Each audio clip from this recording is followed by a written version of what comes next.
Fire Brigade. Hi, I'm phoning to report there's a shop on fire underneath my flat. Fire Brigade. My little boy's locked himself into our alcove and I can't get to him. What's on fire? A house. And you can see it from the phone box? Yeah. OK, the Fire Brigade will attend.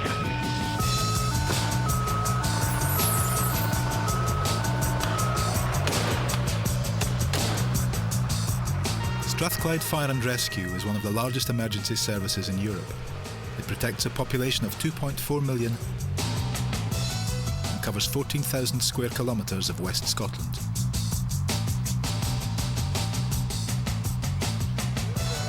Over the next 6 weeks, we will follow the Chief Officer Brian Sweeney, the firefighters at Glasgow's Maryhill Fire Station, and the latest recruits to training in the day-to-day life of Strathclyde Fire and Rescue.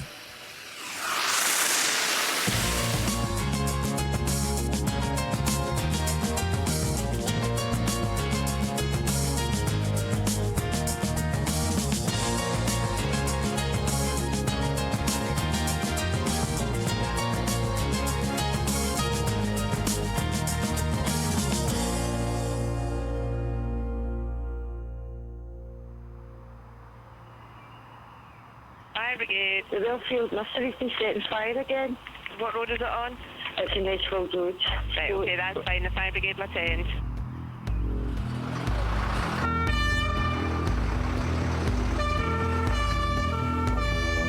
Going to Springburn, there's a nursery on fire. There's already 2 Springburn pumps in attendance, so they've asked for more appliances to attend, for more manpower, probably for more water. If they've asked for more appliances, it's probably really going well. That'll be a good going job. I can see it. It's going well, you can see it.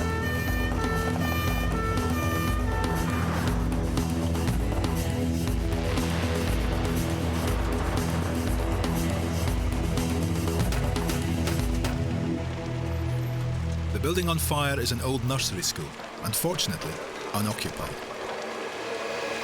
I'm going up in the cage to use a monitor on the fire.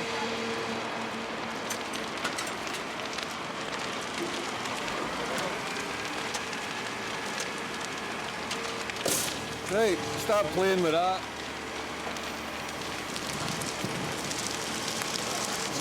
George, get me away from it. The Red Watch crew from Maryhill will work together with the other firefighters already in attendance. We were kind of standing it just inside there and you could see it, and then it just went so quickly, the whole roof. It's away. It's quite windy up there, you know. Been there out for a while, though. If you're on the first attendance when you get to this fire, then it's exciting, it's not enjoyable, but you've got a lot to do. But when it gets to this stage, you're just standing, watching guys damping down, and as I say, we're just here to provide assistance for these guys. If they need more water, give them more water. Strathclyde Fire and Rescue have 39 whole-time stations, 3,000 firefighters and 500 support staff. While one Maryhill crew tackle the nursery, the second, and another Gordy, firefighter Cameron, are responding to an automated fire alarm at the local football ground.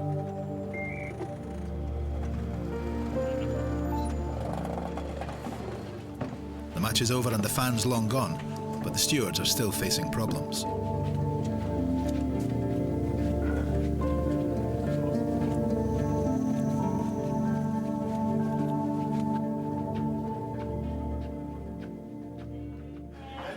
But the boiling away and the steam's set off the head here.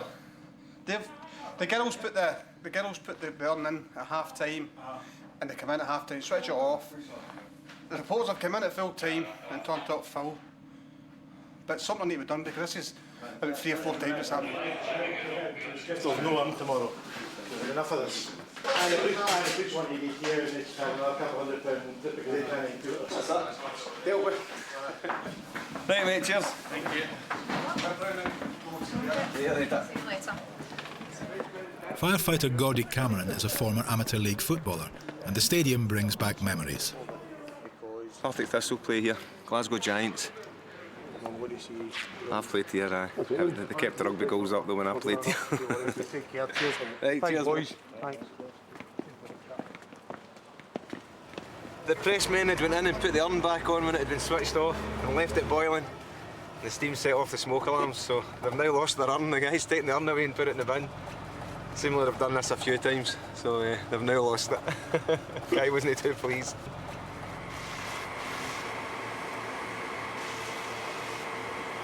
It has taken just over an hour for the nursery fire to be brought under control. The Maryhill crew have positioned themselves at the rear of the building to watch for any further outbreaks. Not really worth the while taking any kind of risk to go in and damp that fire. It's not going to go anywhere. So standing here, just any fire that breaks through any of the windows that are boarded up, just knock it down straight away. The aerial platforms will continue to douse the building well into the night. For the Maryhill crew, the job is done, but not before Gordy manages a first in the history of the brigade. I managed that! It's like that's back in the fire, eh? I just opened the branch, pointing towards the ground, and the mud through the grass. You see the grass is all wet, so the mud just splashed back in my face, into my eyes. Could only happen to me. I've never seen that happen ever. The first time that's ever happened in history. And there was a television camera pointing right on me.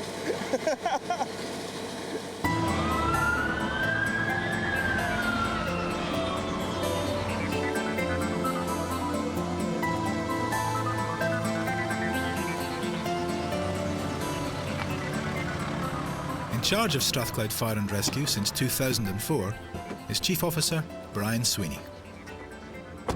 I joined the Fire and Rescue Service in 1981.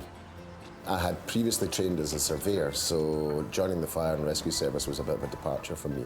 So I've been lucky. I've managed to come up through the ranks pretty quickly, and my job as chief gives me a great deal of pride, having started on the shop floor, as it were, and now really proud to be the chief. So that took me about 22 years of hard work. My dad used to say that that I was lucky, or anyone that was lucky in life like me, that the harder you work, the luckier you get. I think that's probably true. Fire Brigade. What's the address?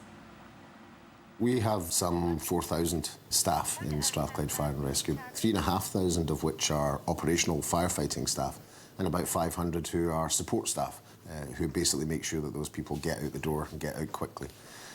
My job, I suppose, as the chief is to look after all of those staff, to manage the budgets, the public expectation, to keep the public safe, and make sure that each one of those staff goes home safely to their families. Over in Glasgow, and Red Watch are missing their chef.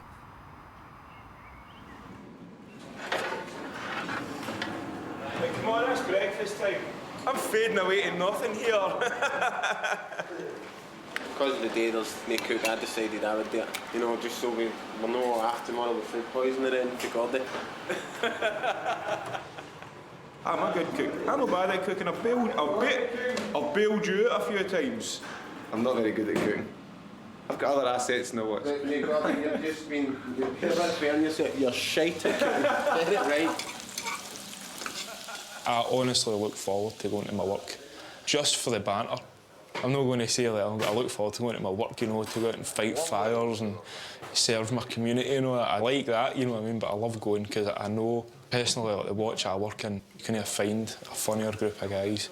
If somebody's got a bit of scandal on you, they'll make the most of it to make sure that you get ridiculed.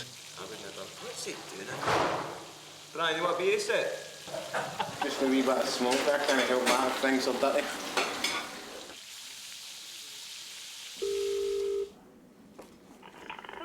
Bernadine, can you come through? Yes?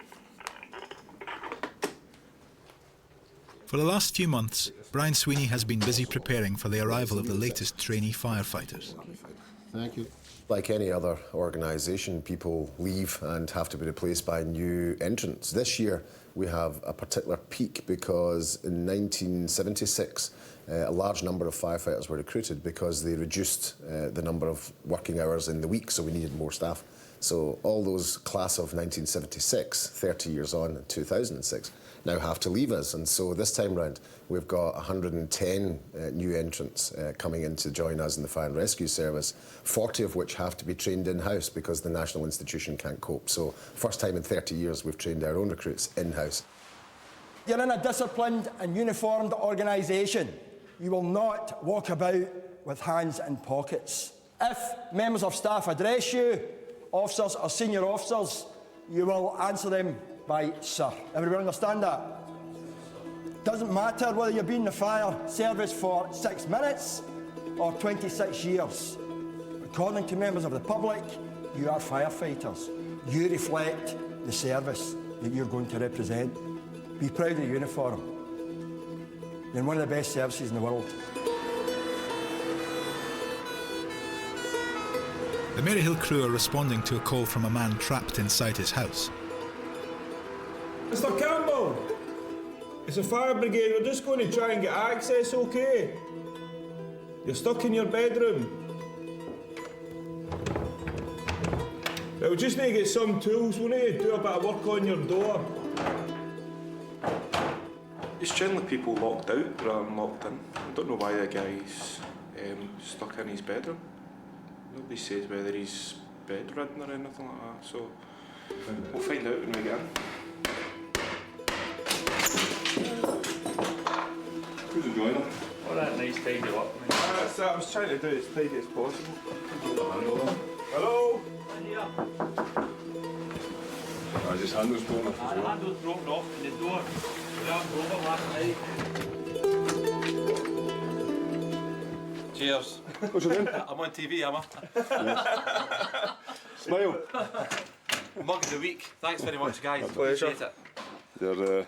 Your door handle is Aye. come adrift. Right. You've got faulty door handles. Aye, okay. Okay. Special service complete, over. No, you don't know. That's happened to you before. 3 hours I was trying to get that door open, so I just couldn't just give up, you know, just wouldn't budge at all. Why did you take that off? Right, okay, no bother. Alright. Okay. Okay, thanks very much, guys. Cheers. Some weird dog you're a bit Wonder what's on the other side of the door, you know? You wonder what you're going to get met with.